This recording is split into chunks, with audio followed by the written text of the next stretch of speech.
seguro do mundo, e você pega o teu dinheiro e manda lá pro Faz o L. É inacreditável. Ainda joga lá no interior da cidade que você mora, que tem um abraço, igreja católica, uma loja de sorvete aguado na esquina. E é pra lá que você quer voltar. Você precisa de atendimento psicológico.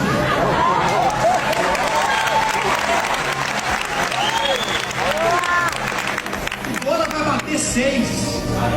Já bateu. Aí você pega o dinheiro aqui valendo e coloca num lugar que não vale nada. Ah, porque eu vou comprar um apartamento num lugar que não vale nada.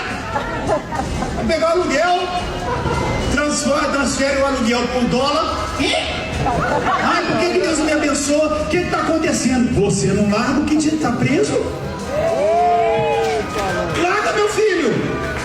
E o povo evangélico, meus amigos, ó, palmas pra ele, né? Como de conta que o dinheiro é dele, né, cara? Você ganha o seu dinheiro, você investe onde você quiser. É por aí o caminho, meus amigos. Líder nenhum tem que dar pitaco naquilo que você soa pra arrecadar, adquirir, porque o final da história, o único objetivo de um discurso desse aqui é induzir você a investir no império a qual eles estão levantando, enfim, buscando viver em cima da fé do povo. Essa é a verdade. Eu vou te dizer uma coisa, o poder, né, o desespero, conforme ele aí, por fama, poder principalmente, financeiramente falando, corrompe qualquer ambiente que você esteja relacionado à fé.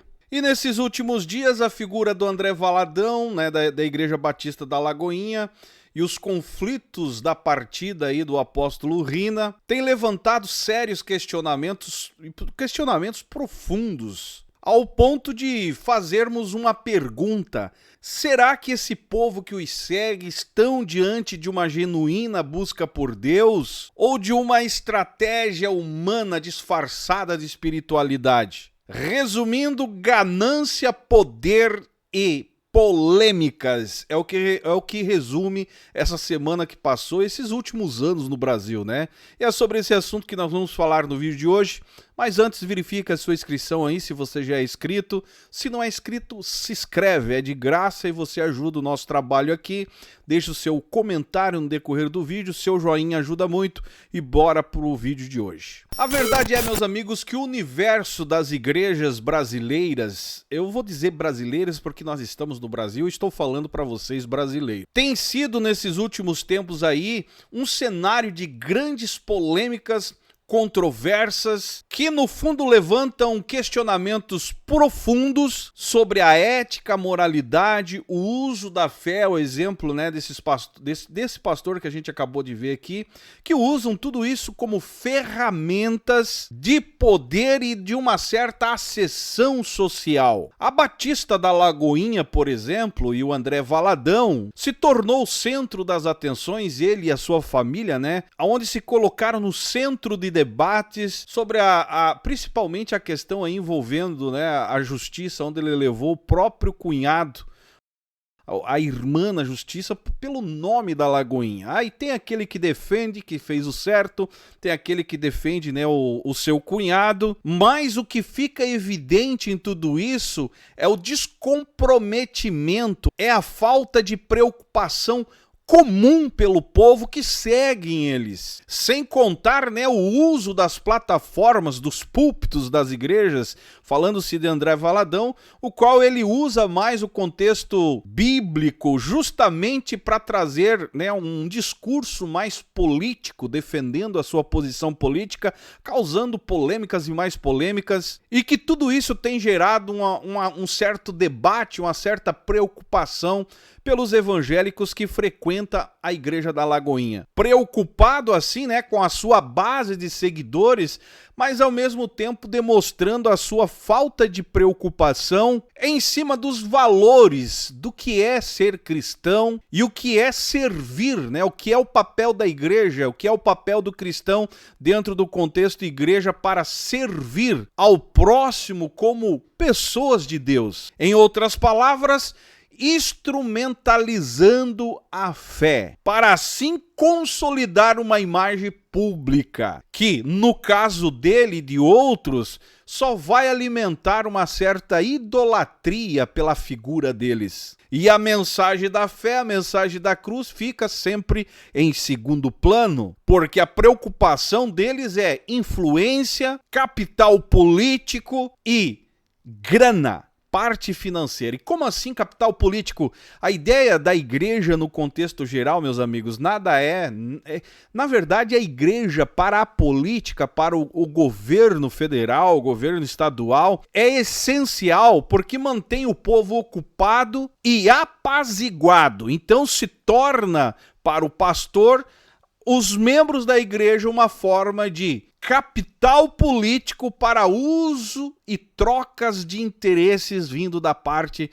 da política no geral. Deu para entender o porquê que eles se preocupam em fazer esses discursos, né, envolvendo política, justamente para deixar claro o seu posicionamento, não só diante de quem está ouvindo, porque a preocupação deles nem é tanto porque você já faz parte da bolha, mas a preocupação é mostrar para quem está de fora, politicamente falando, entender que ele tem uma certa influência. E a legitimidade do evangelho, né?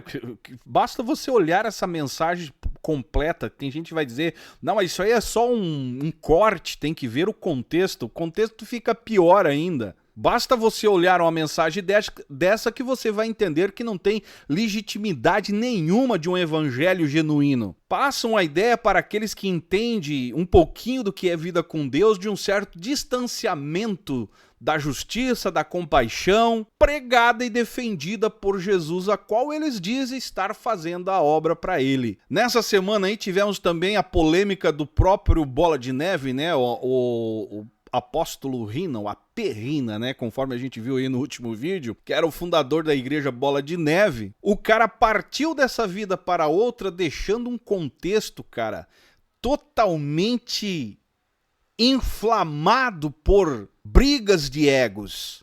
Um ambiente turbulento, e ainda os defensores, né, malucos na verdade, os defensores do Bola, os Bola lunáticos, tem a capacidade de dizer que Deus se faz presente nesse reduto, né? Onde só estão brigando por poder, que foi exatamente o que o apóstolo Rina deixou. Um ambiente turbulento, disputas internas, o qual mais primeiro, até o ponto de tentarem passar a Denise Seixas para trás numa assinatura, num documento incluído dentro de... Cara, durante o próprio velório, um verdadeiro absurdo. Um ambiente onde existia e existe hoje, após a partida do apóstolo Rina, um ambiente onde existe uma falta de transparência na gestão, divergências sobre, né, a condução da igreja do tal ministério a partir de agora, deixando assim claro que é tudo o que você imaginar,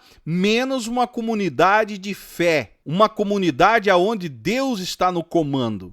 E sim, é um reduto onde só há uma briga por poder. E essa dinâmica de conflito e disputa, né, representada tanto pela Lagoinha quanto com o Bola de Neve, só deixa claro pra gente que esse contexto que chamam de igrejas, né, eles crescem rapidamente, conquistam povo rapidamente, batizam multidões, têm uma grande influência cultural e financeira, mas não consegue desassociar disso o vício pela ganância e pelo poder, vivendo assim uma verdadeira hipocrisia. E sabe quem que perde diante disso tudo, meus amigos?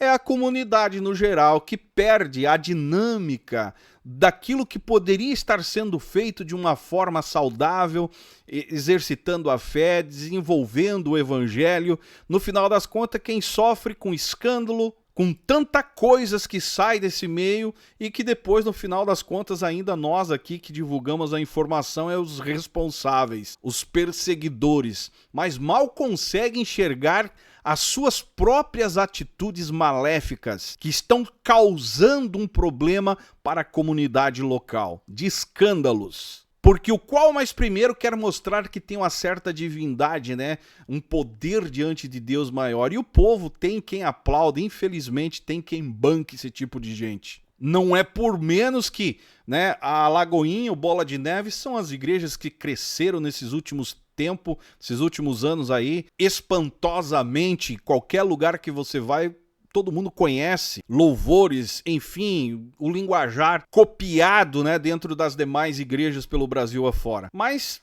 escândalos, polêmicas, que mostram que o único interesse deles sempre foi a luta pelo poder e pela ganância. E a pergunta que eu faço para você, tudo isso que a gente vê aí, é fé ou é ganância? É fé ou é hipocrisia? São homens de Deus ou são só pessoas, influenciadores digitais que se tornaram agora em busca de relevância e posição social mais alta possível? Esses exemplos aí, nós temos que parar e tentarmos refletir e tentar entender, na verdade, nos questionando até que ponto os líderes religiosos, esses tais aí, estão comprometidos com os reais valores do evangelho a qual dizem pregar. Aonde está o começo? Aonde foi que eles se perderam, que começou o desejo, a fome por fama, poder e conforto? Tu já parou para pensar nisso? A exibição, por exemplo, de riqueza, vida acima da média, principalmente dos próprios fiéis, e a constante busca por atenção pública, isso tudo só cria um contraste gigantesco com a simplicidade e a humildade que deveria caracterizar aí o evangelho que eles dizem pregar. Infelizmente, meus amigos, quando a fé é usada como uma ferramenta de enriquecimento pessoal ou como palco para disputa, né, de egos, o espaço da espiritualidade ali, onde estão chamando de igreja, se torna um espaço de negócio. Aonde, pior de tudo, né, aonde Jesus é usado como um produto. E isso com certeza vai afastar pessoas do meio que estão em busca de uma fé genuína, de um lugar realmente onde ela possa encontrar Deus. Chegam ali, se deparam com esse tipo de coisa, acabam saindo. E depois a culpa é de nós aqui que passamos a informação. Mas enxergar que o líder em si transformou um lugar onde poderia o ambiente ser tomado por uma espiritualidade pura e tornou isso um ambiente de negócio puro para o seu ego ser massageado, aí poucos conseguem enxergar.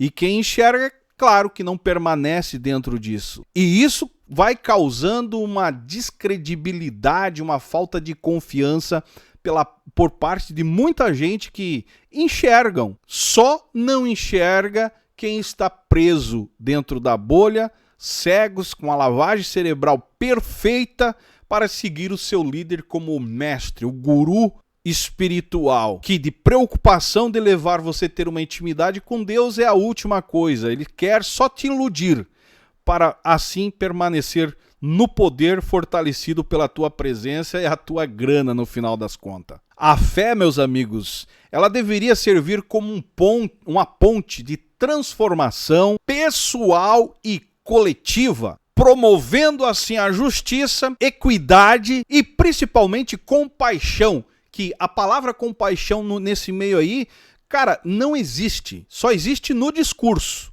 Nas atitudes é cobra comendo cobra, hipocrisia pegando cada qual, né? Um querendo subir mais do que o outro, em cima do outro, para estar no poder, no comando. O exemplo disso tudo que nós estamos vendo aí com a Igreja Batista da Lagoinha, com o próprio Bola de Neve. E quando a fé se torna um instrumento de ganância e de manipulação, ela perdeu o seu propósito e coloca assim em xeque a conduta, né, a moral, a integridade do líder. Mas a reflexão que eu quero deixar aqui é a seguinte: será que você que faz parte desse meio aí, será que você está realmente testemunhando uma verdadeira busca por Deus? Ou você está fazendo parte simplesmente só de mais um capítulo da busca humana pelo poder através do seu líder? Responda aí para nós nos comentários. Principalmente você, né, que vem aqui, comenta e diz que nós estamos perseguindo. Bem pelo contrário, estamos aqui tentando abrir o olho de vocês para enxergar que, nesse contexto, ultimamente, na grande maioria dessas instituições religiosas, não existe preocupação e cuidado, zelo pela sua casa, pela sua família. Ou, principalmente, né, em levar você a ter uma comunhão com Deus. Eles têm o compromisso de induzir você, fazer uma lavagem cerebral para no final das contas manter você preso dentro de uma bolha. Porque essa bolha que dá poder a eles, tanto no meio eclesiástico quanto fora na política. E a igreja é uma instituição de interesse político. É uma instituição que não é cobrado aí, não são taxadas. Agora, por último, foi aprovada uma lei que não existe veículo empregadício da parte de pastores. Por que o governo se interessa a manter essas coisas para a igreja em si? Para a instituição religiosa em si? Porque ela faz parte de um jogo político muito grande, jogo de interesse. E os pastores só usam vocês como capital político para manter esse poder diante da política e dos seus governantes. Basta você dar uma olhada ao exemplo da própria Assembleia de Deus, meus amigos. A Assembleia de Deus é considerada uma das maiores, né, instituição religiosa, mas é cheia de rachas. E o porquê que ela não proíbe o uso do nome Assembleia de Deus nos botecos de Aleluia aberto pelo Brasil? Se você quiser abrir uma Assembleia de Deus, você abre hoje na esquina do seu bairro. Só coloca Assembleia de Deus, não sei das quantas, e a própria Assembleia de Deus, a mãe de todas, não vai mandar fechar a sua igreja, porque para ela é interessante você usar o nome dela, porque faz parte na contagem do censo como a mãe. Vocês todos são contados como se fosse, né, uma Assembleia de Deus original. No final das contas, eles estão usando você para se apoderar do contexto político, mostrar capital político. E você batendo palma achando que está fazendo algo para Deus. Abra o olho, meu amigo. Quando eu digo sai desse meio, é exatamente consciência, se desliga. Vida com Deus é outra coisa. Comunhão com Deus é outra coisa. Igreja de Cristo é outra coisa. Isso aí é instituições religiosas que estão envolvidas com o contexto governamental, justamente com um interesse comum de ambas as partes. E você precisa estar liberto por Cristo e não aprisionado por um sistema religioso. Eu, sinceramente, tenho pena dos fanáticos. Comenta aí embaixo. Era isso que eu tinha para o vídeo de hoje. Se você concorda comigo, deixa o seu comentário aí embaixo. Se você não concorda, comenta também. Era isso que eu tinha para hoje. Desejo a vocês aí uma ótima semana. Me segue nas demais redes sociais. E esse é o canal Fala Zay. Estamos juntos por um Brasil e um mundo melhor.